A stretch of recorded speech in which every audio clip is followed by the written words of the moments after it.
तेरा पंथ के भाग्य विधाता और तेरा पंथ के चौथे आचार्य जयाचार्य, जिनको कहा जाता है कि उस सदी के नवकार के महानतम साधकों में से गिना गया है।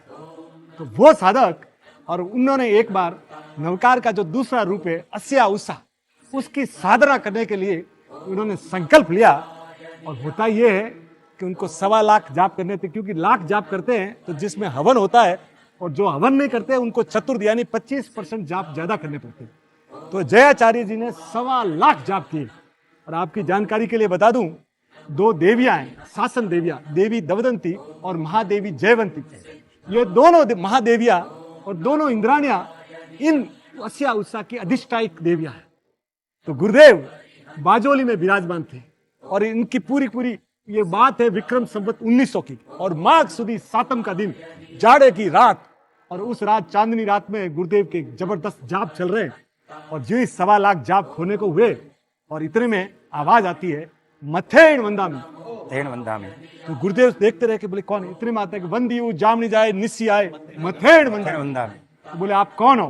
बोले गुरुदेव आपका अनुष्ठान पूरा हुआ, और हम हैं देवी दवदंती और महादेवी जयवंती। तो उन्होंने साक्षात दर्शन दिया जयाचार्य जी को, और बोलिया कि आप वर मांगिए कुछ न कुछ। और गुरुदेव तो निष्काम, उन्होंने बोला कुछ नहीं बोला। दूसरी बार पूछा, उन्होंने बोला मुझे कुछ नहीं चाहिए।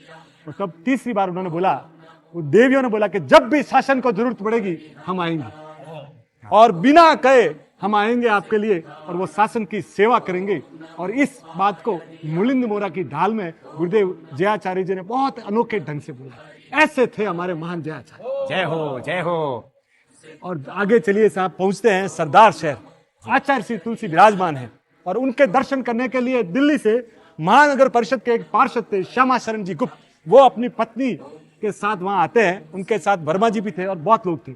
और जब गुरुदेव का अभिनंदन करने के लिए श्यामा चरण जी खड़े हुए, वो बात करते करते एकदम गिर पड़े, और पास में गुलाब चंद जी बैद खड़े थे राजल देसर के, उन्होंने उनको संभाल लिया। और जब संभाला तब मालूम पड़ा कि श्यामा चरण जी गुप्त को मैसिव हार्ट अटैक आया, और उस समय पूरे पंडाल में कोई डॉक्टर नहीं। अब गुरुदेव आचार्य श्री तुलसी पूरी सदी के सबसे महानतम संत, और उन्होंने जैसे देखा, उनको मालूम था कि दुनिया का सबसे बड़ा जो सुरक्षा कवच है ना, वो महामंत्र नवकार है। तो उन्होंने महामंत्र नवकार सीधा जाप शुरू किया, और उनको देख के पूरा मंडप, पूरी सभा भी महामंत्र नवकार का जाप करने लगे। और इधर राजल देसर के वो उनको संभाल के बैठे, और उनकी नाड़ी बंद होने लगी। 5-7 मिनट तक उनकी नाड़ी बंद हो गई, आंखें हाथ पांव ढीले पड़ गए। गुरुदेव पाठ से उतरे और उनके पास आकर फिर उनके कान में महामंत्र नवकार का जाप किया, और जैसे ही वो नाप किया उनकी आंखें खुल गई। क्या बात। और आंखें खुली, और आंखें खुलते ही उन्होंने बोला कि मुझे ऐसे लगा कि कोई मुझे हथौड़े से मेरे चेस्ट में मार रहा है। आंखें खुल गई, और इतने में देखिए एक डॉक्टर भी आ गए, और उनका उपचार भी हो गया।